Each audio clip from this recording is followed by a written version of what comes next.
Մատոռա երեխեք։ Մատոռա։ Պատրաստ եմ։ Գնացինք։ Դու արել ես այսօրվա քո ամենաճիշտ որոշումը։ Ինչ ես արել։ Կլիկ ես արել հայկական YouTube-յան ամենահետաքրքիր եւ սթայլիշ հաղորդումներից մեկի վրա։ Խոսքը step by step նախագծի մասին է։ Շնորհակալություն, որ միացել եք ինձ ամենասկզբից։ Ուզում եմ խնդրել, որ բաժանորդագրվեք Հերմինե Ստեփանյան TV YouTube-յան ալիքին, ստեղմեք զանգի կոճակը, որ առաջինը հենց դուք իմանաք նորությունների մասին։ Եվ չմոռանաք թողնել մեկնաբանություններ, ես շատ եմ սիրում ընթերցել մեկնաբանությունները, մեկ-մեկ էլ ճիշտը որ ասեմ, տրամադրությունս որ տեղն է լինում, պատասխանում եմ մեկնաբանություններին։ Բայց կարող եք նաև միանալ իմ Instagram-ի եւ Facebook-ի պաշտոնական էջերին, գրել նամակներ, որտեղ այդ նամակներից ես գրեթե միշտ պատասխանում եմ։ Սա փոքրիկ գաղտնիք իմ կողմից։ Ինչ է մեզ այսօր սպասվում։ Մենք այսօր միասին կողոպտելու ենք Լոս Անջելեսը։ Բացի այդ, պայքարելու ենք մետաֆորիկ վամպիրների դեմ եւ հետո վերջում լսելու ենք Սելին Դիոն։ Բայց մինչ այս ամենին անդրադառնալը, եկեք միասին ամփոփենք Բերլինի 76-րդ կինոփառատոնը։ Գլխավոր մրցանակին ոսկե առյուծին արժանացել է Դեղին նամակներ ֆիլմը, Թուրքիայում քաղաքական գրաքննությունների մասին ֆիլմը։ Միանգամից մի քանի մրցանակի է արժանացել Թագուհին ծովում ֆիլմը, Ջուլիետ Բինոշի գլխավոր դերակատարմամբ։ Փառատոնը աչքի է ընկել նաև նրանով, որ մամլո ասուլիսի ժամանակ բազմաթիվ դերասաններ ամեն կերպ խուսափում էին շատ կոնկրետ քաղաքական հարցերի պատասխանելուց։ Ինչու՞ կթողնեմ իհարկե քո դատողությանը։ Այ հիմա գնացինք։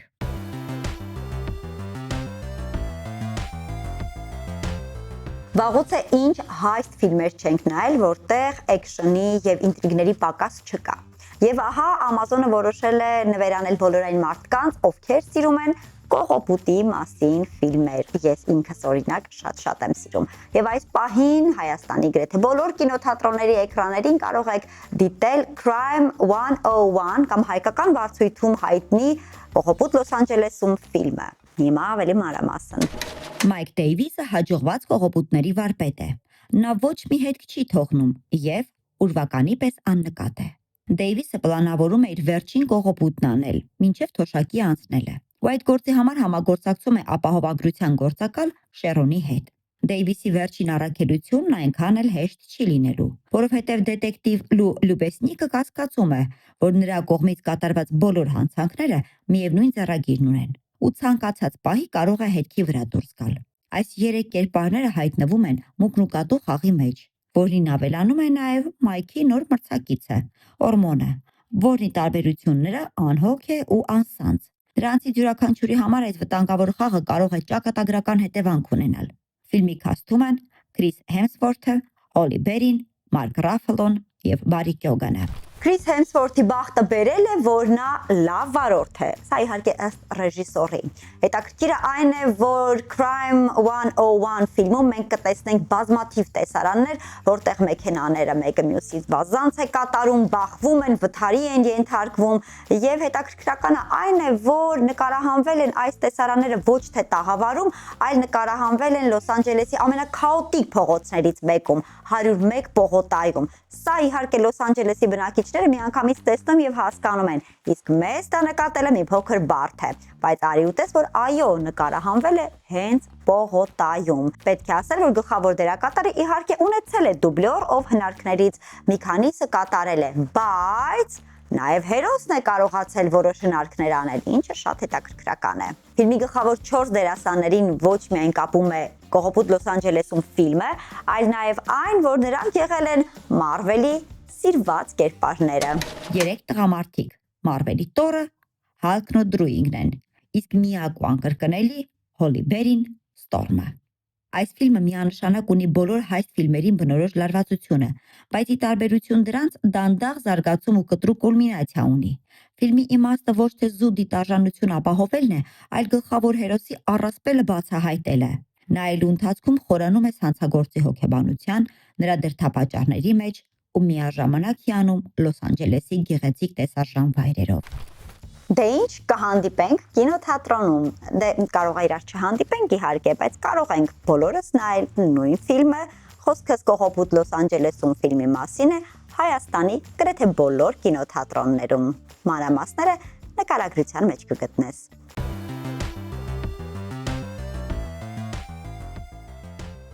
Բոլոր խաղերդ խաղացել ես, հիմա էլ մուլտիկ ես նայում։ Չեմ հավատում։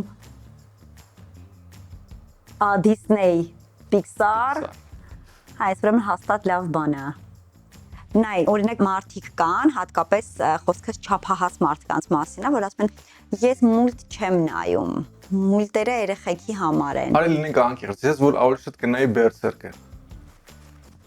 Հիմա ընտրությունը էս է։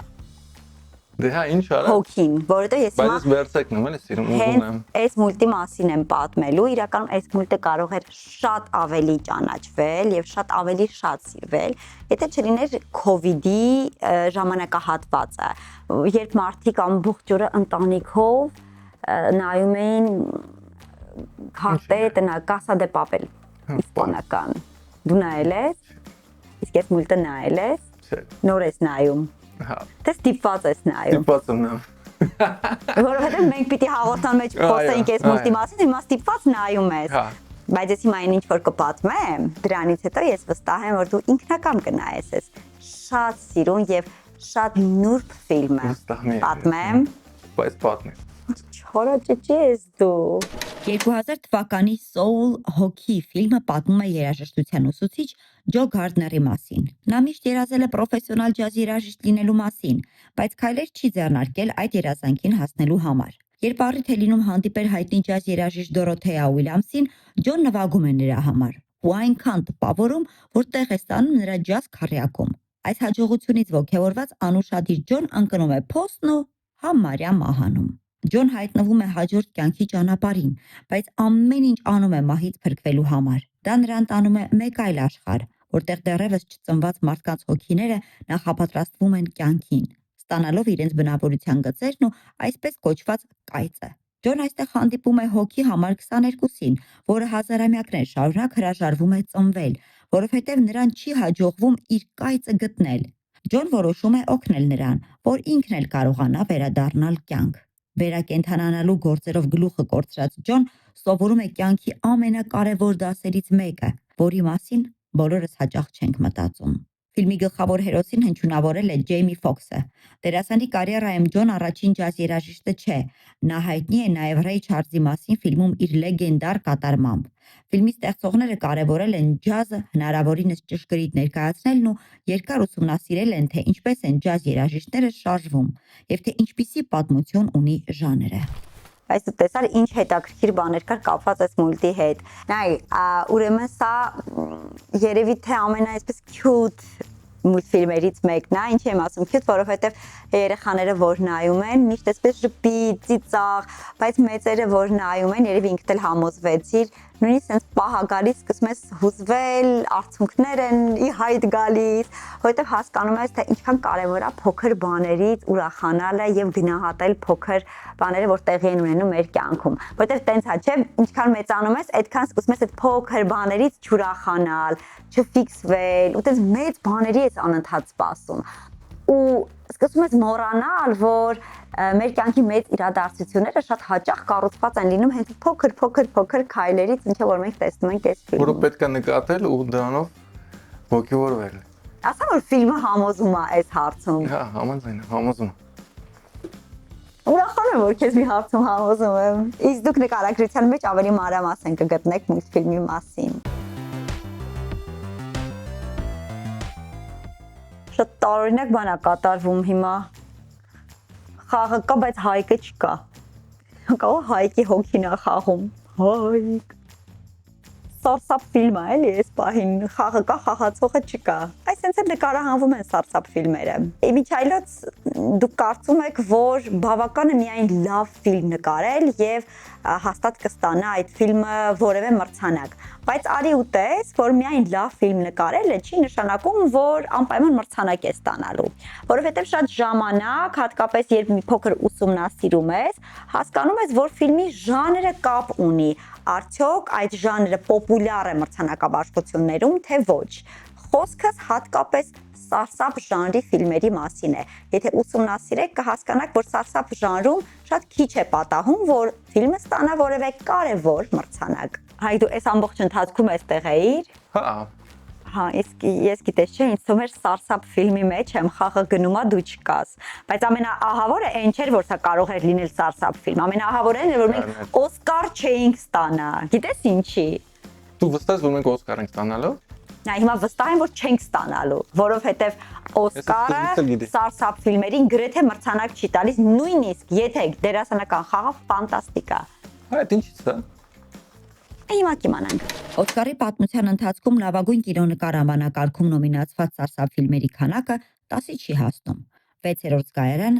Էկզորցիստը, Ծնոտներ, Սև կարապը,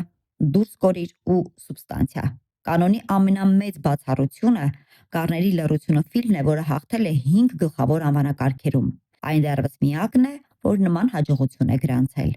Սարսափ ֆիլմում խաղալը երբեմն դերասանի դեմ կարող է աշխատել։ 2019-ին մեծ աղմուկ բարձրացավ, երբ Թոնի Քլեթը «Ժառանգություն» ֆիլմի խելահեղ կատարման համար նոմինացիա չստացավ, ինչը մինչ օրս համարվում է Ակադեմիայի ամենամեծ բացթողումներից մեկը։ Անցած տարի Սուբստանցիայի համար Դեմի Մուրի հավակնումը մարդկանց մոտ հույսեր առաջացրեց հետագայի համար։ Ես հասկանում եմ, որ դու թեմայի մեջ չես, բայց ես ուզում եմ այդ թեման շարունակեմ։ Իհարկե։ Այս տարի Օսկարը ոնց որ թե սկսել է բողոքներին ուշադրություն դարձնել հորորների հետ կապված։ Հա։ Կամ չի կարող ուղղակի չնկատել տարվա ամենակարևոր ֆիլմերից մեկը։ Խոսքս մեղսավորների մասին է։ Շարունակեմ։ Եվ ինչ անելու։ Դու հույս ունես, որ իրենք հաղթելու են։ Մայքլ Բի Ջորդանը մարմնավորում է երկկորյակ եղբայրներ Սմոքին եւ Սթեքին։ Դեպքերը տեղի են ունենում հետ ստրկատիրական Ամերիկայում։ Դրանք բացում են ակումբ, որտեղ սևամորթները կարող են հավաքվել առանց վտանգ զգալու եւ հրավիրում են իրենց զարմիկ երիտասարդ երաժիշտ Սեմիին, որին մարմնավորում են նորահայտ ու բազմատաղանդ Մայլզ Քեյթոնը։ Ակումբի բացման խնջույքի ժամանակ տարածքում հայտնվում է մի վտանգ, որը եղբայրները չէին կանխատեսել՝ վամպիրներ։ Այո, այս ֆիլմը սարսափ ժանրում է եւ վամպիրների որսի տեսարաններ ունի, բայց ամբողջ սյուժեն փոխաբերություններով ներկայացնում է ժամանակի պատմությունը։ Ֆիլմի կորիզը ԱՄՆ-ում ապրող տարբեր համայնքների մշակույթ ու կենցաղ կիսելու հավերժական խնդիրն է։ Սիներսը ռեժիսոր Ռայան Քուգլերի սիրո արտահայտումն է աֆրոամերիկյան մշակույթի եւ պատմության հանդեպ։ Վստահ եմ, որ լսած կլինես, որովհետև դու կինոման ես, բայց եթե չես լսել, ես ուզում եմ պարգևել քեզ այդ բերկրանքը եւ ես հայտարարել, որ Բեղսավորները ֆիլմի պրոդյուսերը հայազգի է։ Խոսքս Սև Օհանյանի մասին է։ Նա երկար ժամանակ է, որ այս ոլորտի մեջ է եւ հաճելի է տեսնել ինչպիսի հաջողությունների է հասնում մեր համերկրացին Սև Օհանյանը։ Հուսամ նայել է մեզ նման ուրախ, որ հայ է, ինչպես մենք ենք ուրախ, բայց իհարկե արդյունքներին կսպասենք եւ կտեսնենք արդեն Օսկարի մրցանակաբաշխությանը։ Իդեպ սա այն յուրահատուկ եւ պատմական պահերից մեկն է, երբ մենք հայերս եւ աֆրոամերիկացիները նույն կերպ անհանգստանալու են եւ սպասելու են Օսկարին նույն ֆիլմի համար։ Ռայան Քուգլերը պարզապես ջանք չի խնայել։ Տեխնիկական հագեցվածությունը բարձր մակարդակի է, դերասանական անսամբլը հատնտիր։ Ֆիլմում կարևոր տեղ է զբաղեցնում երաժշտությունը, այն ջազի, բլյուզի եւ այլ ժանրերի համարձակ խառնուրդն է։ Այս ամենի արդյունքում հիասթափեցնող չի եղել։ Ֆիլմն Օսկարի 16 նոմինացիա ունի, ամենաշատը պատմության մեջ, կոտրելով Տիտանիկի ու La La Land-ի ռեկորդը։ Եթե դեռ չես դիտել այս ֆիլմը, ապա անպայման դիտիր, հակառակ դեպքում ինչպես ես աչքերից մեջ նայելու հատկապես Օսկարի հաջորդ օրը, երբ հուսանք մեր սիրելի Սև Օհանյանը կվերցնի Օսկարը եւ մենք էլ հաջորդ օրը կասենք, դե մենք հայերս ուրիշ եկել դեպք ոնց Օսկար ստացանք։ Միայն դրա համար նույնիսկ արժե նայել ֆիլմը։ Ես վստահ եմ, դու միլիոն անգամ լսել ես, որ ընտանիքի անդամներին չեն ընտրում։ Դե հա, մենք բոլորս լսել ենք սրա մասին, բայց մեկ-մեկ եղել է, որ մտածես, ինչ կլիներ, եթե օրինակ դու ընտրեիր քո ընտանիքի անդամներին։ Դու որոշեիր, ով լինի քո հայրիկը, ով լինի քո մայրիկը, ել չեմ խոսում քույրերի եւ եղբայրների մասին։ Ներկայացման հերոսը, որի մասին ես հիմա կպատմեմ, որոշեց մի օր, որ պետք է ընտրի իր ընտանիքի անդամներին։ Ընտանիք քասթինգով ներկայացման հերոսը ոչինչի համար ժամանակ չունի, բացի աշխատանքից։ Կարիերան նրա համար առաջին հորիզոնականում է։ Նա որոշում է այդքան աշխատելուց ստացած եկամուտը օգտագործել բաց տեղերը լրացնելու համար։ Վարձակալում է ընկերներ ու ընտանիքի անդամներ։ Դրանց հետ պայմանագիր կնքում ու համենայն դեպս փորձում վայելել այդ նոր կյանքը։ Ներկայացման ռեժիսորը Գարիկ Միրզոյանն է։ Դերերում Անդրանիկ Հարությունյան, Գուրգեն Սարգսյան, Էվելինա Ստեփանյան եւ այլոք։ Մարտի 23-ին Ստանիսլավսկու համառուսական դրամատիկական թատրոնում բաց չթողնեք ընտանիք քաստինգով ներկայացումը եւ կհասկանաք կամ ընտանիքի հետ համերաշխապրել կամ գումար ունենալ նոր ընտանիք վարձելու համար։ Ընտանիք քաստինգով ներկայացման գործընկեր է Ticket System-ը եւ դուք կարող եք ձեր տոմսերը ձեռք բերել հենց Ticket System-ի պաշտոնական կայքից մուտք գործելով ticketsystem.am կայքը կամ էլ ներբեռնեք Ticket System-ի հավելվածը նախատեսված iOS եւ Android համակարգերի համար։ Ընդամենը մի քանի քլիկ եւ տոմսը կլինի ձեր հեռախոսի մեջ։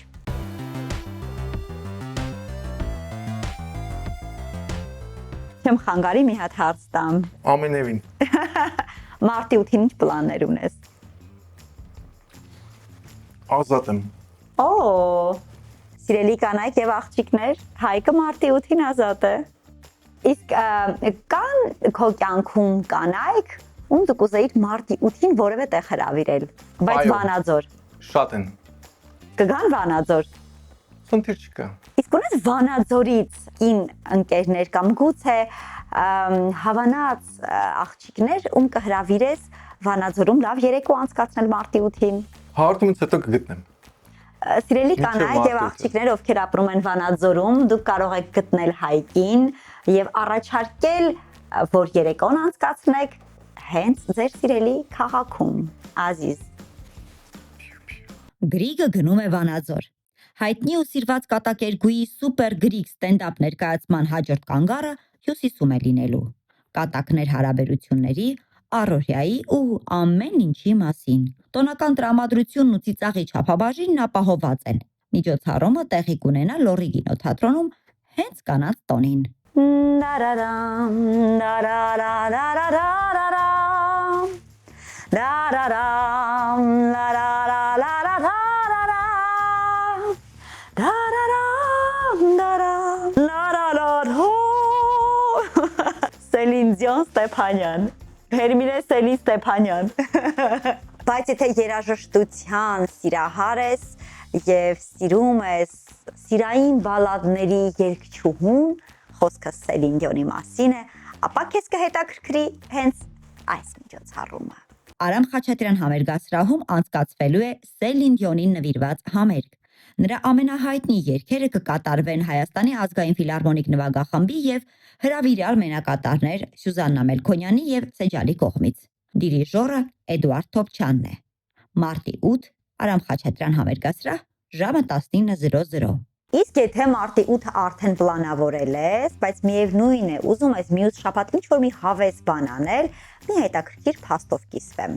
Ուրեմն, Մատենադարանի կանաչապատ տարածքը շուտով շատ ավելի մեծ է լինելու եւ մենք կարող ենք զբոսնել ավելի լայնարձակ կանաչապատ տարածքում եւ մի հետաքրքիր ցուցադրություն է նվիրված հենց կանաչապատ տարածքին,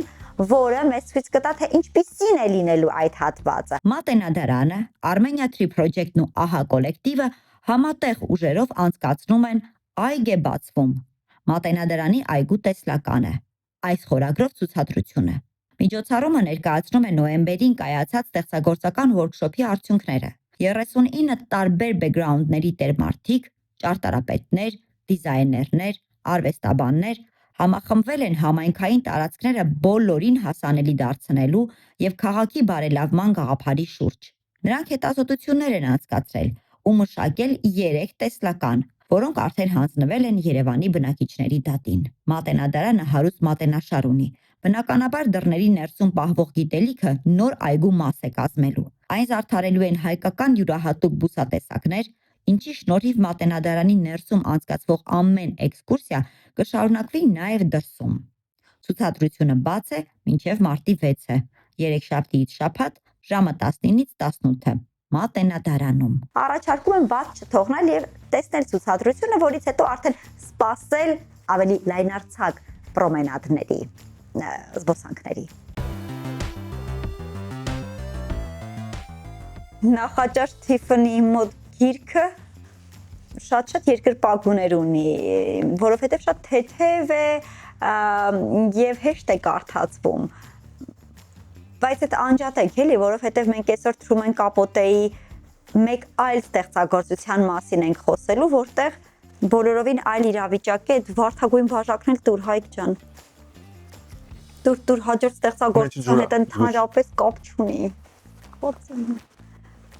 1959 թվականի վերջին Կանզաս նահանգում սպանվում է Քլաթեր ընտանիքի 4 անդամ, ծնողները երեխաների հետ։ Հանցագործներն էին Ռիչարդ Հիքոքը եւ Փերի Սմիթը, որոնք վստահ էին, որ Քլաթերների տանը փողով լի սեյֆ էին գտնելու ու նոր կյանք սկսելու։ Բայց ոչ մի սեյֆ չգտնելով նրանք սպանում են ընտանիքին ու ազատվում հետքերից։ Փոքրիկ քաղաքի համար սա մեծ նորություն էր։ Թրումեն Կապոտեն տեղափոխվում է Կանզաս ու սկսում իր հետազոտությունը։ Նրա շնորհիվ այս մասին լսում է ողջ ԱՄՆ-ն ու հետաքննության մանրամասները դառնում են համատարած քննարկման թեմա։ Գրողը հնարավորություն է ունենում հարցազրույց վերցնել քաղաքի բնակիչներից, քննիչներից ու ամենակարևորը անձավ մարդասպաններից։ Սա գրքի հաջողության գրավականն է։ Գիրքը համարվում է կիսագեղարվեստական վեպ, քանի որ այն ներկայացնում է իրական դեպք հեղինակի վերլուծությամբ ու սթորիթելինգով։ Իմիջայլոց Կապոտեի Ծառնարյուն սպանություն գիրքը գրելու համար Հայկ պահանջվել է 6 տարի գրելու եւ հրատարակելու համար։ Նա ինքը քանի որ հասարակական ուշադրության կենտրոնում էր եւ ընտրել էր շատ պատասխանատու թեմա, պետք էր որ նաեւ ուսումնասիրեր, հետազոտեր այդ թեման եւ հետաքրքիր բան ասեմ, ուրեմն գիրքը արդյունքում վաճառվել է շատ արագ, որովհետեւ բոլորը սպասում էին, ուշադրության կենտրոնում էր հասարակական։ Եվ բացի այն, որ գիրքը վաճառվեց շատ արագ, նաեւ Պուլիցերյան մրցանակի է նոմինացված եղել։ Ես օրինակ սա չգիտեի։ Եվ ուրեմն գործի շնորհիվ ամերիկյան հասարակությունում քննարկվեց մահապատժի անհրաժեշտությունը ժամանակակից աշխարհում։ Լուրջ։ Հա, պատկերացնում ես։ Զորա։ Ծառնարյուն սպանությունը հայերեն դեռ չի թարգմանվել, բայց մի քանի գրախանութներում կարելի է գտնել եւ բնագիրը եւ իհարկե ռուսերեն թարգմանությունը։ Գիտեք, նաեւ ֆիլմ կա նկարահանված այս գրքի հիման վրա, նաեւ լսել եմ, որ սերիալ կա։ Չգիտեմ որքանով է սա ճիշտ, կարող եք դուք մեկնաբանություններում գրել, եթե տեղյակ եք եւ նաեւ ինձ համար հղումներ թողնել։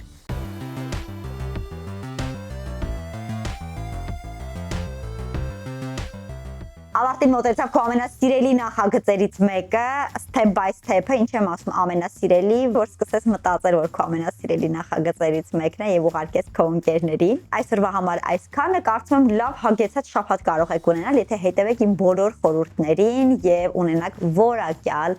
ժամանց։ Չմոռանաք բաժանորդագրվել, սեղմել զանգի կոճակը եւ թողնել մեկնաբանություններ։ Հայկ ինչ ես խաղում։ Գոնկայա։ Մաֆիա, մեջը գոնկալ կան։ Այ, մի վարքյան, այս դնում էստեղ։ Կարամ չէ։ Իհարկե։ Գնա։ Դու ամեն ինչ կարաս։ Այ, հա, բայց ուր եմ գնում։ Աստված գիտի։ Խնդրում եմ, ոչ մի հետաքրքիր բան։ Վերջ։